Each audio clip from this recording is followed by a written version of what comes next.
On a quiet stretch of farmland in southern Illinois, there stands a house wrapped in shadows.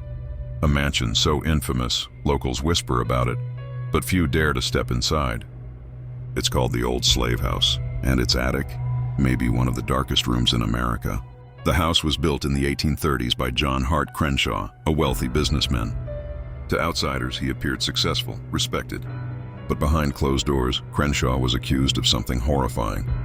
At a time when many risked their lives to help enslaved people escape north, Crenshaw was allegedly running the opposite operation, a so-called reverse underground railroad. Instead of guiding people to freedom, he was kidnapping freed black men, women, and children, and selling them back into slavery. The mansion's attic became the heart of this nightmare, a place where victims were shackled inside tiny, suffocating cells until they could be sold. The cries of the desperate were trapped within those walls, and some believe they've never left. For decades, visitors to the old slave house have described strange encounters. The sound of heavy chains dragging across the floorboards, footsteps pacing when the attic is empty, whispers echoing in the dark. Some claim to hear soft weeping, the cries of people whose suffering was silenced long ago. Others report sudden cold spots, icy winds that cut through even in the middle of summer. A few have even seen apparitions, shadowy figures bound in shackles, pacing endlessly, as if still waiting to be set free.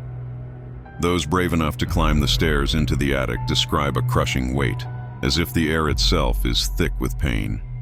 Paranormal investigators say it feels like the walls remember what happened there, that the house itself carries the memory of human suffering. Mediums who entered the attic called it an unbroken echo of torment. Some left the house in tears, convinced that dozens of restless souls are still imprisoned within its wooden frame. Eventually, the old slave house was closed to the public, but even in silence, its legend grew. Locals claim lights flicker inside when the house should be empty.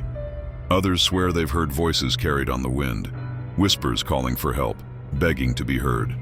And then, there are those who believe John Crenshaw himself still lingers here, pacing his mansion, guarding the attic, refusing to let go of the secrets he kept. The old slave house may look like just another abandoned mansion, but step inside and you'll feel it.